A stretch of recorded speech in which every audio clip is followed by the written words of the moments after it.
Então vamos lá, né? Para que eu tenho que entender como é que funciona o desempenho da rede, né? Ou melhor, qual a importância da gente ter o controle das métricas, né, dos indicadores que são importantes para que os requisitos mínimos sejam alcançados, né? Quando a gente fala de processamento distribuído ou paralelo, ou qualquer tipo de arquitetura ou utilização de algum sistema paralelo distribuído, se faz importante que a forma de comunicação ela seja confiável.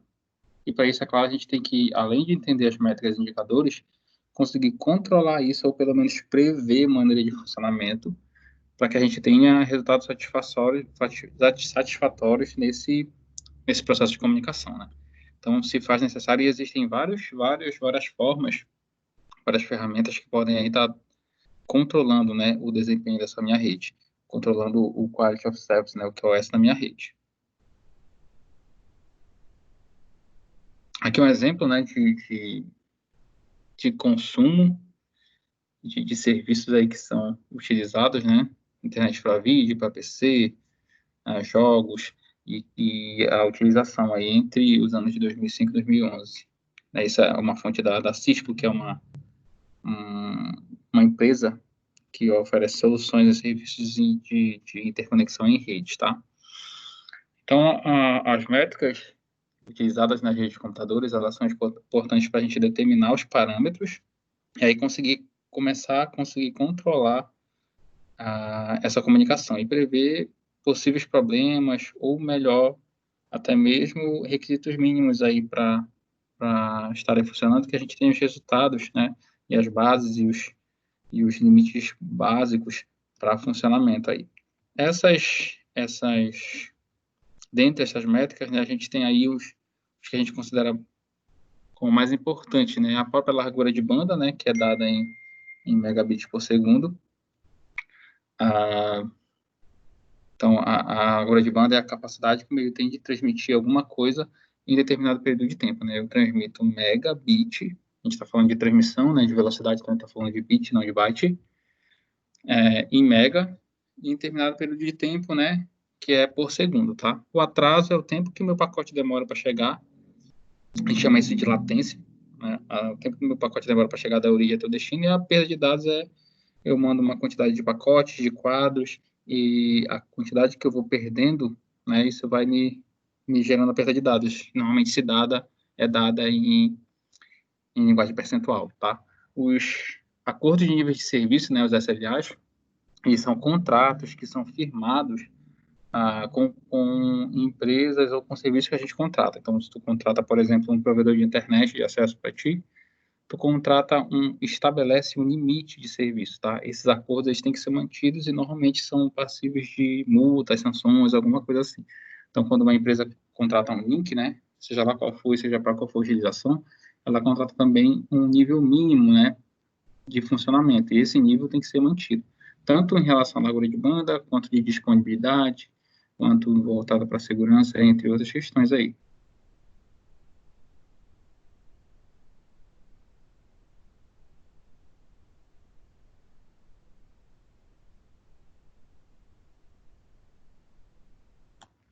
O padrão internet, né, que é a forma de comunicação para as redes, no 802.3, que é o protocolo padrão Ethernet, e a ideia é fazer com que dois dispositivos se comuniquem utilizando um meio de compartilhado, né, e não dedicado para isso. O benchmarking, que seria um tipo de comparação para medição, em que eu vou medir o desempenho da minha rede, ou do meu sistema de comunicação, ou do subsistema, através de testes, que é o que a gente vai fazer daqui a pouco na nossa atividade. A gente tem a taxa de transferência, a quantidade máxima de dados que pode ser transportado de uma origem até o destino. A gente tem largura de banda, que é uma coisa, e a taxa de transferência, que é outra, que é diferente, tá? Daqui a pouco nós vamos ver aí a comparação, tá? A gente tem os padrões de quantidade máxima, né, de banda passante. A gente tem os padrões Ethernet 10 megabits por segundo, no Fast Ethernet 100 megabits por segundo, no Gigabit Ethernet, né, que é 1000 megabits por segundo, ou 1 gigabit por segundo. A latência, falamos agora um pouquinho, é atraso. A gente tem o tempo que demora, né, que eu vou da minha origem até o destino, a gente vai chamar isso aí de latência. Essa latência é dada em milissegundos.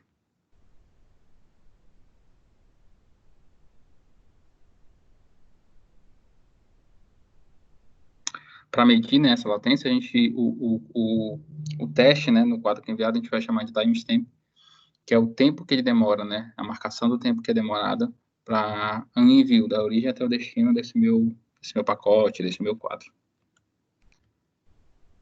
E a gente tem a variação dessa latência. É o tempo que demora entre uma latência e outra, tá? A gente vai chamar isso aí de jitter. Então, por exemplo, se eu estou enviando um determinado pacote de origem para o destino, o próximo pacote dessa mesma origem para esse mesmo destino vai dar provavelmente, pode ser que sim, pode ser que não, uma latência diferente, né? Um atraso de tempo diferente. A diferença entre esses dois atrasos nós vamos chamar de jitter. A perda de quadros aí é a perda de pacote, né? Então, o cálculo é bem básico, é percentual. Se eu mando 1.000 quadros e só chega a 900, aí eu tive uma perda de 10%, né? A gente tem que fazer só uma regra de 3 e aí eu consigo ter uma métrica para saber quanto foi de perda de pacote e quanto foi aí de perda de quadro. Os erros, né? Que é a taxa de erros, que normalmente se ocorre além da camada de enlace e também na camada de rede. Então, eu consigo, alguns serviços, né, convivem ainda com essa taxa de erro, mas alguns não, e eu posso ter até, inclusive, a, a perda, né, do envio dessa mensagem, né, e aí ocorrer de ficar elegível. E a sobrecarga excessiva, que é a utilização demasiada do meu meio, ou além da sua capacidade, ou até mesmo na sua capacidade básica, né. Por regra, nenhum tipo de dispositivo existente foi configurado ou feito para ser usado na sua capacidade máxima por um longo período de tempo. Não quer dizer também que eu vou deixar de utilizar aquilo que o meu equipamento pode me oferecer, né? Subutilizar a carga dele. Entretanto, eu não posso utilizar na sua carga máxima, ou seja, 100% da sua capacidade por um longo período de tempo, né? Nenhum dispositivo foi projetado para trabalhar na sua capacidade máxima. Isso vai gerar posteriormente problemas aí de funcionamento ou elétricos ou até mesmo de transmissão de dados em nível lógico.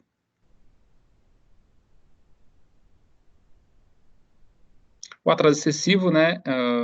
A gente está falando de latência, que é o atraso, a gente está falando de jitter, que é a variação desse meu atraso, e todos os dois eles podem causar problemas para a minha rede.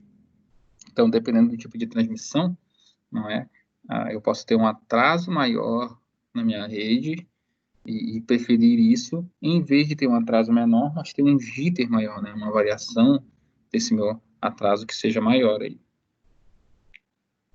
Largura de banda nós já falamos, capacidade que o meio tem de transmitir alguma coisa em determinado período de tempo é dada, né, em megabits por segundo.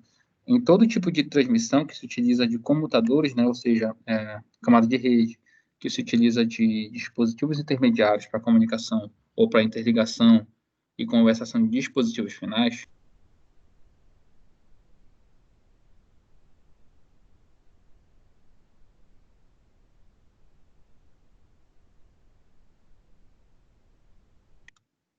pode existir, tá,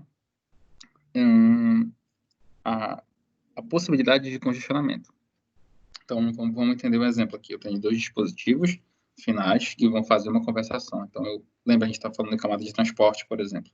Então, envio de emissor para receptor, eles vão enviar por algum caminho, por alguns dispositivos intermediários. Lembra que eu falei que não me interessa saber como vai chegar. A camada de transporte só quer saber que chega. Emissores e receptor só querem saber que a conversação seja estabelecida com sucesso. Como vai ser feito ou não, isso para a camada de transporte não interessa. Isso é a função da camada de rede. Quando determinado tempo limite não ele se expira, ou seja, acaba o tempo limite de espera ou para chegada do pacote ou para resposta do receptor, se chegou alguma coisa ou não, o emissor, por exemplo, pode enviar de novo essa mensagem. Isso é um problema, porque quantas vezes eu fizer isso, não quer dizer que o meu pacote foi perdido ou que houve colisão. Ele simplesmente pode estar esperando porque está congestionado o meu equipamento e está sobrecarregado. os pacotes estão esperando ali para ser tratados, para ser enviados. A gente tem as políticas, né, que os equipamentos de interconexão, os roteadores utilizam para envio de escolha para a atualização das tabelas de roteamento. E são várias metas que são utilizadas, né? A largura de banda, o caminho mais próximo, a capacidade do equipamento, o tipo de protocolo, entre outras coisas. Mas esse equipamento, para ele fazer essa leitura, ele faz isso de forma separada com cada tipo de transmissão. Então, se várias transmissões chegarem ao mesmo tempo, esse roteador, esse equipamento não vai conseguir trabalhar, causando congestionamento. Tem uma analogia que a gente vai feito, mas vamos ver aqui quais são os controles de congestionamento. O congestionamento nas redes é muito parecido com esse congestionamento que a gente vê em rodovias com carros, tá? Imagina aqui uma ponte em que uma via, né, que eu tenho 4 vias que possam passar carros, e eu vou chegar em uma ponte que só passa uma. Aquilo vai se afunilar e é natural que haja um congestionamento ali. Então é muito parecido, né, nas redes de computadores dos equipamentos com esse exemplo que eu estou passando aqui.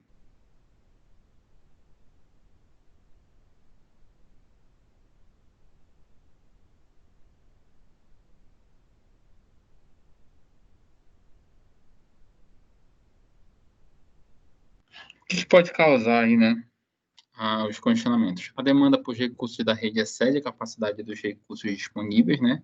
Eu mando a mais do que o meu recurso pode oferecer, desde capacidade de transmissão, como largura de banda e até mesmo capacidade dos equipamentos, nos meus canais de comunicação, por exemplo. A capacidade de processamento pode não conseguir acompanhar a capacidade de envio ou até mesmo a demanda que chega naquele equipamento, a memória dos equipamentos, que não consegue armazenar a quantidade de informação, né, ou de pacotes ou de dados que estão sendo enviados para esse, eu falo dados a nível de envio de pacotes ou quadros. Para esse equipamento ele não consegue tratar, não consegue processar, a própria memória que não consegue armazenar, e o timeout, que é aquilo que eu acabei de te falar. Eu envio alguma coisa, eu tenho determinado período de tempo para ter resposta. Não tenho aquela resposta, eu envio por timeout, acabou o tempo. Eu envio de novo, acabou o tempo. Eu envio de novo, acabou o tempo. Eu envio de novo. Isso não quer dizer que se perdeu o pacote, mas quer dizer que acabou o tempo. E isso pode causar, né, uma inundação de pacote nesse meu equipamento. Em casos extremos, pode até causar o colapso da rede, tá? Do equipamento. Aqui é um exemplo, né, para a gente entender o funcionamento.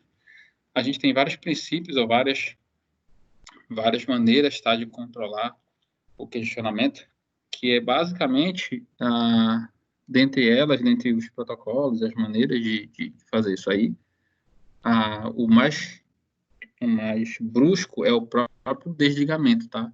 Ou o reiniciar o próprio equipamento. A gente tem técnicas como, por exemplo, feedback binário, que a gente envia um bit, somente um bit, para ver se chega aquele destino, o roteador envia um bit dizendo, olha, não envia nada para mim aqui porque eu estou com uma demanda que eu não consigo atender, entre outras coisas. Mas todas elas se esbarram no próprio problema de questionamento, porque para um bit chegar até o destino, eu vou ter que conseguir mandar, o meu meio tem que conseguir enviar aquilo, e se estiver congestionado fica mais complexo, né? Como eu te falei, a medida mais extrema é o próprio reiniciamento, ou reiniciar o desligamento do equipamento. Não sei se tu já teve possibilidade aí, na tua rede Wi-Fi doméstica, mas se, por exemplo, a tua rede é acostumada com uma quantidade de dispositivos, digamos que tu ligue teu computador e mais, não sei, 3, 4, 5, 6, 7 celulares da tua casa. Se tu faz um aniversário aí, e aí todo mundo vai pedir a senha do Wi-Fi, entra 20, 25 equipamentos, provavelmente, ou até menos do que isso, bem menos, o teu equipamento sem fio vai começar a parar de funcionar. O sinal vai começar a sumir, tu não consegue mais acessar ou autenticar, né, o teu equipamento, ele pode até mesmo ficar se desligando e ligando, porque está sobrecarregando a capacidade que ele tem de transmitir alguma coisa. Normalmente, como a gente utiliza de roteadores Wi-Fi, não ponto de acesso, né, aí para te ter um exemplo de como funciona essa questão de traçar rota, ou na verdade, de se utilizar de uma carga acima do que o equipamento consegue oferecer.